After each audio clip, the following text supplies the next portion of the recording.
schult in Kracht. In jo day de modern samenleving heeft omgevormd boord tot je grootste zwakte, in oore-energie. Die wanneer verspild je in middelmatigheid, scharstein en constante zoektocht naar iets dat nooit komt houdt.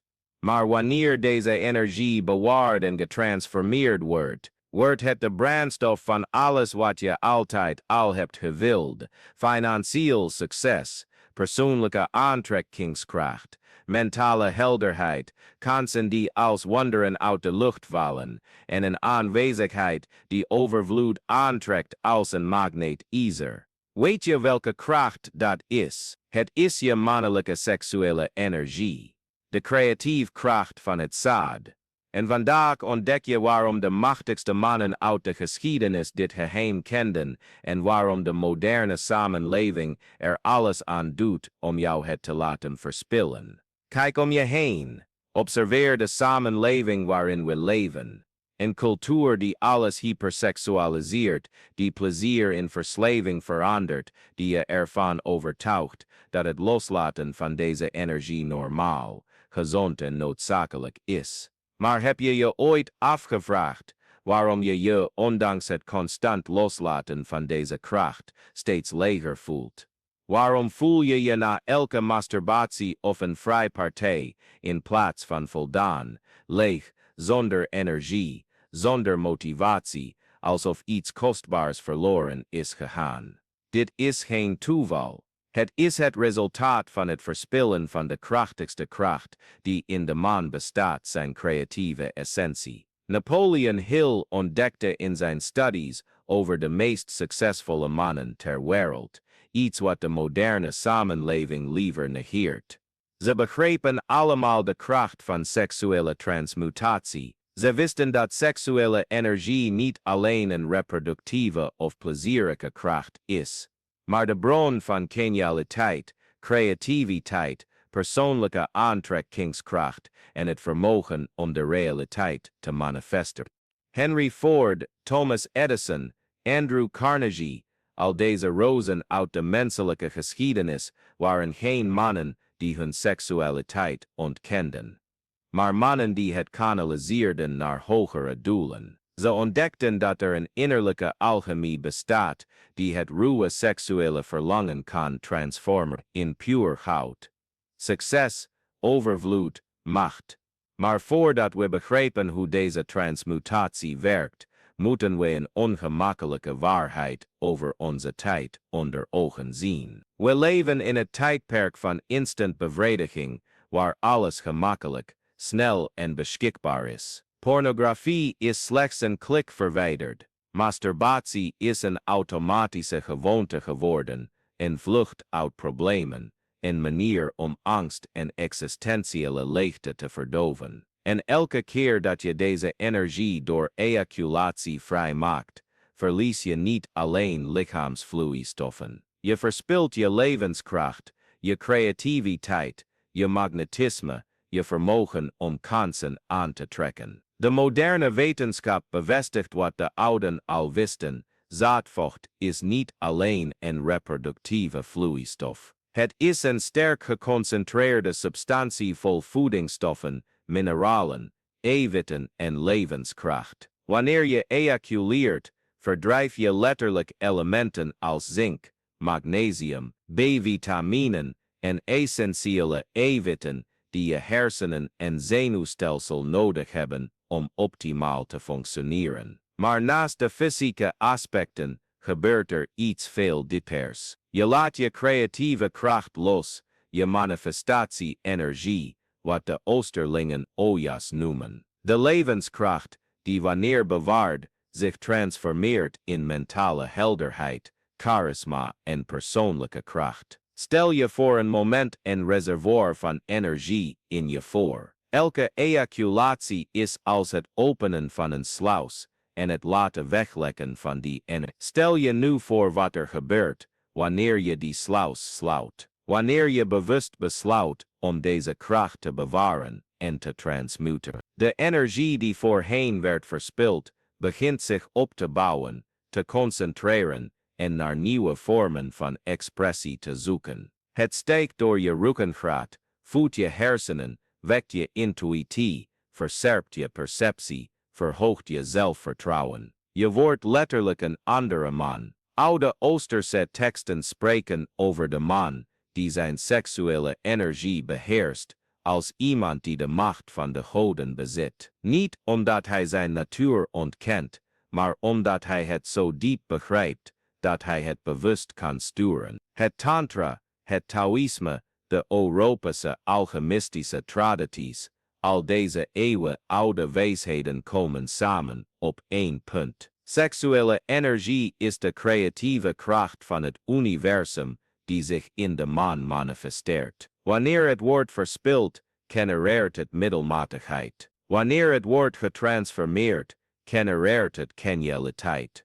Maar hoe vertaalt zich dit in de praktijk? Hoe kan zaadretentie echt geluk, overvloed en kansen brengen? Het antwoord ligt in het begrip dat alles in het universum energie is, en mannelijke seksuele energie is een van de krachtigste frequenties die er zijn. Wanneer je deze energie bewaart, verander je letterlijk je persoonlijke vibratie. Je wordt een magneet voor ervaringen en kansen die in lijn zijn met deze hoge frequentie. Denk aan de mannen die je kent, die echte persoonlijke aantrekkingskracht bezitten. Degenen die een ruimte binnenkomen en van natuur aandacht, respect en kansen aantrekken. Heb je een specifieke kwaliteit bij hen opgemerkt? Een aanwezigheid, een intensiteit in de ogen, en zelfvertrouwen dat niet hoeft te worden verkondigd, maar door iedereen om hen heen wordt gevoeld. Dit is geen toeval. Deze mannen hebben, bewust of onbewust,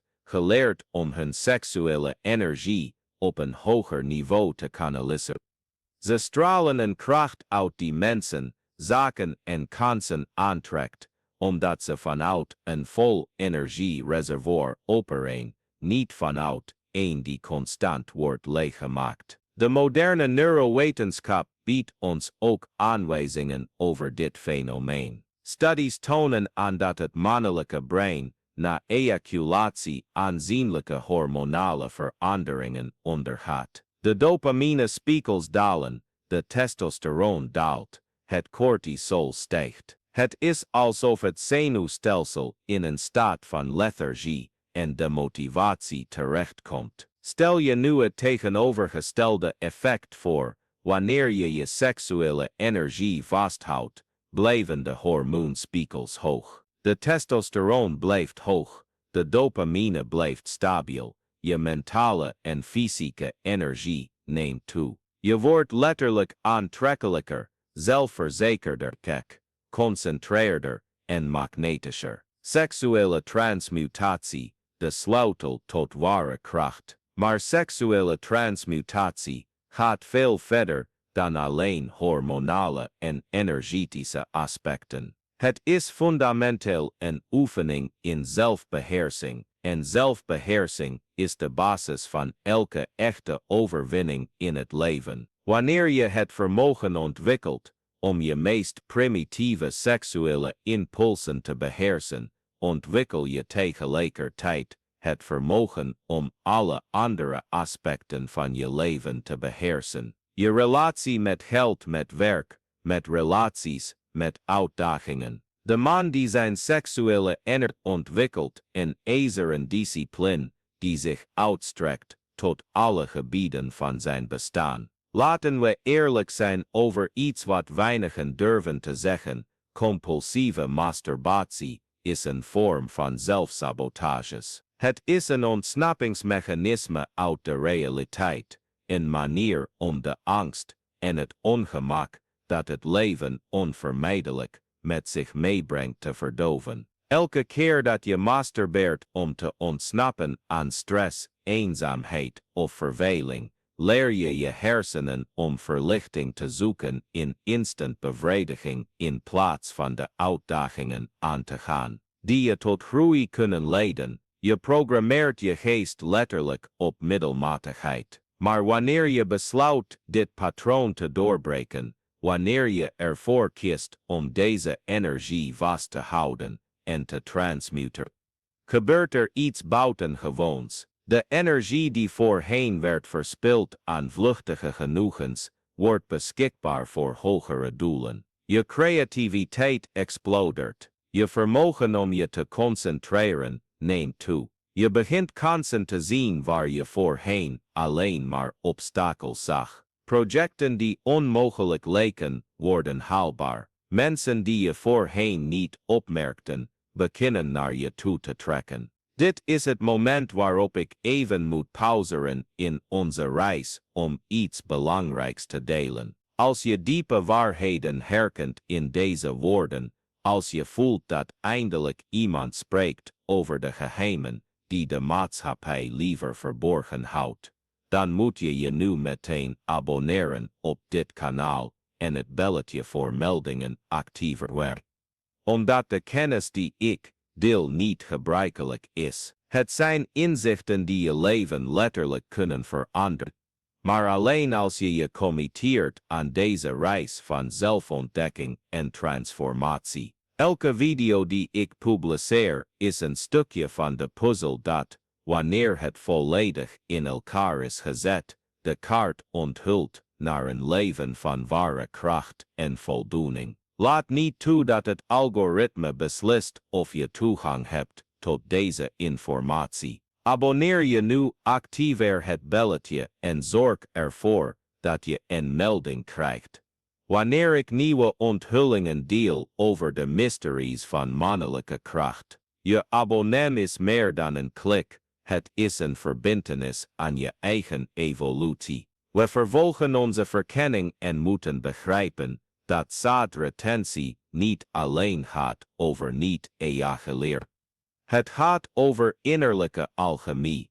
Het gaat over het bewust transformeren van het lood van primitieve impulsen in het hout van hogere wezenlijking. Middeloze alchemisten probeerden niet echt fysieke metalen in hout te veranderen. Ze spraken over de transmutatie van seksuele energie in wijsheid, kracht en spirituele verwezenlijking. Het echte goud was de getransformeerde man, de man die had geleerd zijn krachtigste innerlijke krachten te beheersen en te sturen. Wanneer je je seksuele energie vasthoudt, word je als een heilige schaal die goddelijke kracht verzamelt. Maar deze kracht moet worden gericht, gekanaliseerd, op een constructieve manier gebruikt. Als je gewoon vasthoudt, zonder te transmuteren, kan de energie stagneren, wat frustratie en spanning veroorzaakt. De ware kunst is om te leren deze energie omhoog te bewegen, door de wervelkolom, de hogere bewustzijnscentra voedend. Dit is wat Oosterlingen het ontwaken van Kundalini noemen, wat esoterische christenen de opstijging van het heilige vuur noemen. In de praktijk betekent dit dat wanneer je de seksuele impuls voelt opkomen, in plaats van hem te ontladen door middel van masturbatie of compulsieve seks, je leert diep te ademen, je deze energie visualiseert, die langs je wervelkolom omhoog gaat, je hart voedt met passie voor het leven, je keel met communicatiekracht, je geest met helderheid en creativiteit. Je transformeert de impuls van momentane genoegens in brandstof voor blijvende verwezenlijkingen. De resultaten van deze praktijk zijn bijna onmiddellijk en absoluut tastbaar. Mannen die beginnen met het beoefenen van seksuele retentie melden een dramatische toename van zelfvertrouwen, grotere mentale helderheid, verbeterde besluitvormingsvaardigheden, toename van fysieke energie, grotere persoonlijke aantrekkingskracht en ja, meer professionele en financiële mogelijkheden. Dit is geen vaag mysticisme, het is directe oorzaak en gevolg. Wanneer je vanuit een volle reservoir van energie opereert, trek je van nature ervaringen en mensen aan die in overeenstemming zijn met die hoge frequentie. Maar laten wij de echte obstakels bespreken die je op deze reis zult tegenkomen. De moderne samenleving normaliseert, niet alleen, maar stimuleert actief het verspillen van mannelijke seksuele energie. Pornografie is een miljardenindustrie gebouwd op de pijn, missen om systematisch de levenskracht van mannen te ontladen. Sociale media zitten vol met seksuele prikkels die zijn ontworpen om compulsieve impulsen te genereren. De racie het nieskunde promoot vaak regelmatige ejaculatie als gezond, waarbij de energetische en spirituele aspecten van mannelijke seksualiteit volledig worden genegeerd.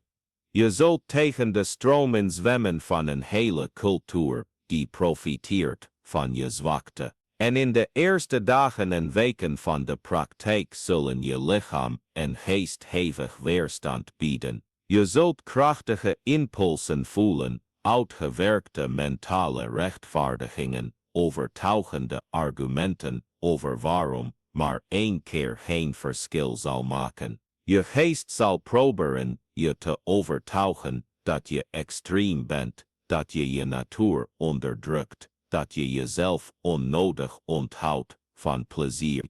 Hier moet je begrijpen dat je een innerlijke oorlog voert tussen twee versies van jezelf, de man die je nu bent en de man die je kunt worden. De eerste is een slaaf van zijn impulsen, reactief, altijd op zoek naar externe bevrediging. De tweede is de heer van zijn innerlijke krachten, creatief, uitstralend kracht en aantrekkend overvloed. De strijd is reëel, intens en vereist moed om te worden overwonnen. Maar als je volhoudt, als je de eerste obstakels overwint en de vruchten van seksuele transmutatie begint te ervaren, gebeurt er iets magisch. Je merkt dat je jezelf niet van plezier berooft. Je ontdekt oneindig dieper en blijvendere genoegens. Het plezier om iets betekenisvols te creëren. Het plezier om uitdagende doelen te bereiken. Het plezier om een aanwezigheid uit te stralen die respect en bewondering inspireert. Het plezier om de krachtigste versie van jezelf te worden. Het geluk, de overvloed en de kansen die in je leven beginnen te verschijnen als je je seksuele energie beheert, zijn geen toevalligheden. Het zijn natuurlijke manifestaties van de wet van aantrekking die op haar hoogste niveau werkt. Wanneer je je levenskracht bewaart en transmuteert, stem je je af op de frequenties van succes, kracht en prestatie. Je wordt een magneet voor ervaringen die je nieuwe innerlijke staat weerspiegelen. Mensen beginnen je op te zoeken voor zakelijke contacten, partnerschappen, kansen die je voorheen nooit zag. Je overtuigingskracht neemt dramatisch toe. Je besluitvorming wordt bijna intuïtief. Je ontwikkelt een scherp inzicht in mogelijkheden die anderen niet zien. Je natuurlijke charisma trekt mentoren, investeerders, partners aan die je successen kunnen versnellen. Dit alles gebeurt omdat je vanuit een vol reservoir aan energie opereert. Niet vanuit een reservoir dat constant wordt leeggezogen. Maar onthoud, de echte kracht ligt niet alleen in het vasthouden, maar in het transmuteren. Seksuele energie die wordt vastgehouden en niet wordt gekanaliseerd kan destructief worden. Het kan irritatie, agressiviteit en frustratie veroorzaken. Het geheim is om te leren deze kracht bewust te kanaliseren voor constructieve doeleinden. Wanneer je voelt dat de seksuele energie zich opbouwt, gebruik het dan om intensief te sporten, aan creatieve projecten te werken, nieuwe vaardigheden te leren, iets betekenisvols in je leven op te bouwen. Waar seksuele transmutatie verandert je van consument in schepper. In plaats van constant op zoek te zijn naar externe bevrediging, of het nu via pornografie, masturbatie of een vrijpartij is, word je een bron van creativiteit, inspiratie en kracht. Je bent niet langer iemand die afhankelijk is van externe omstandigheden om zich goed te voelen, maar iemand die welzijn uitstraalt en positieve omstandigheden aantrekt. De oude Oosterse meesters leerden dat de gewone man zijn levenskracht ejaculeert en dan dagen nodig heeft om de verloren energie te herstellen. Maar de wijze man bewaart deze kracht en gebruikt het om een innerlijk imperium van kracht, kennis en prestatie op te bouwen. Hij wordt als een zon die constant schijnt, in plaats van een kaars die snel opbrandt en dan opnieuw moet worden aangestoken.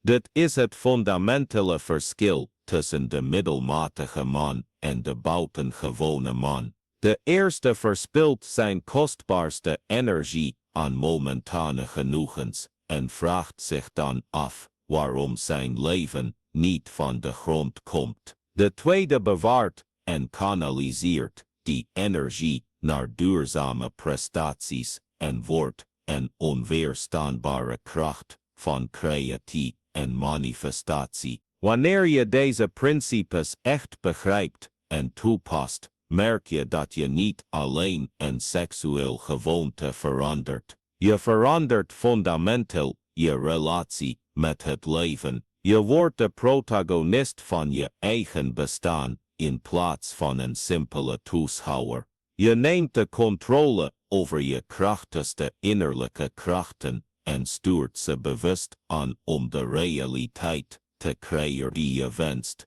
De overvloed die je zult ervaren zal niet alleen financieel zijn, hoewel dat er ook bij zal komen. Het zal een overvloed zijn aan energie, creativiteit, mogelijkheden, betekenisvolle relaties, verrijkende ervaringen. Je zult overvloedig zijn in alle aspecten die echt belangrijk zijn, omdat je vanuit je innerlijke bron van kracht zult opereren in plaats van afhankelijk te zijn van externe bronnen van bevrediging. De kansen zullen zich voordoen omdat je het type persoon wordt dat van nature kansen aantrekt. Je energieniveau, je heldere geest, je zelfvertrouwen, je charisma, het zal allemaal samenwerken om een magnetisch veld rond je te creëren dat mensen en situaties aantrekt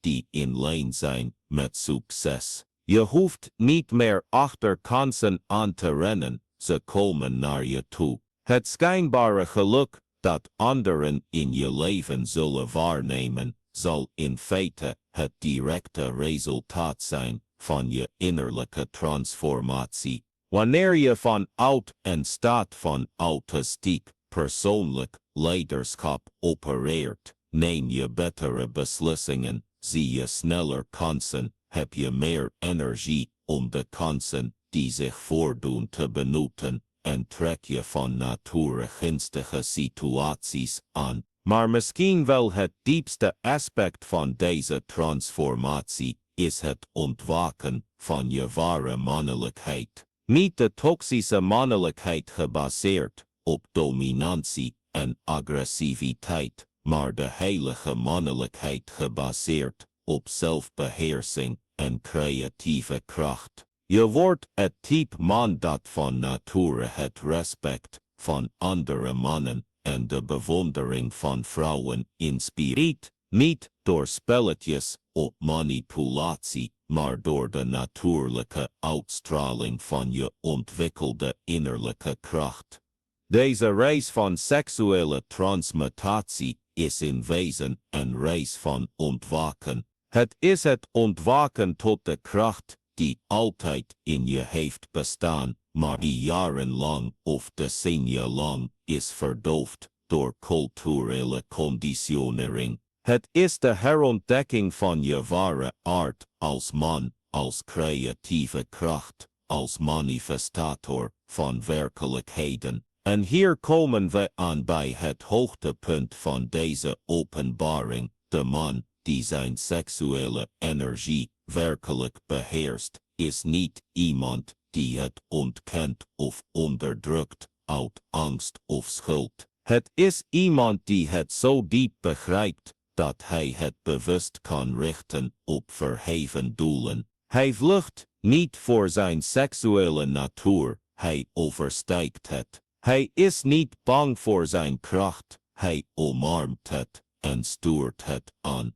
Dit is het geheim dat de grote mannen uit de geschiedenis kenden en dat de moderne samenleving wil, dat je vergeet. Je bezit in jezelf een kracht die bergen kan verplaatsen, imperiums kan creëren, wonderen kan manifesteren. Maar alleen als je stopt met het verspillen ervan aan leze genoegens en het bewust begint te cultiveren. De weg is niet gemakkelijk. Het vereist discipline, moed, doorzettingsvermogen. Het vereist dat je je verslavingen, je zwakheden, je zelfsaboterende patronen onder ogen ziet. Het vereist dat je de moeilijkste beslissing neemt die een man kan nemen. De beslissing om heer van zichzelf te worden, in plaats van slaaf van zijn impulsen. Maar wanneer je die keuze maakt, wanneer je je echt committeert aan deze transformatiereis, gebeurt er iets buitengewoons.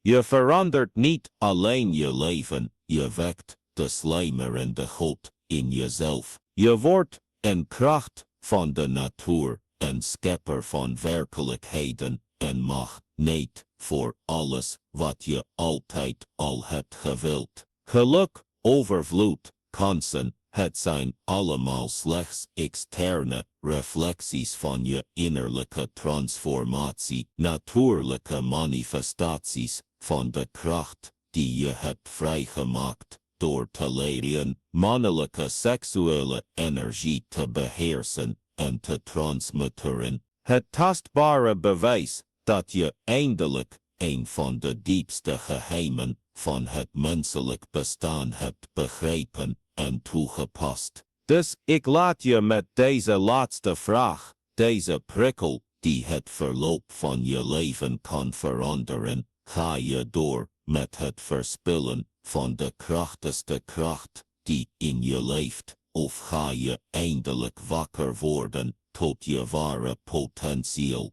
Blijf je een slaaf van je primitieve driften, of word je de meester van je innerlijke krachten? Ga je door met een leven van middelmatigheid en schaarste, of claim je eindelijk de overvloed en de macht die je geboorterecht zijn? De keuze is aan jou. De macht was altijd al in jouw handen. Nu weet je hoe je het moet gebruiken.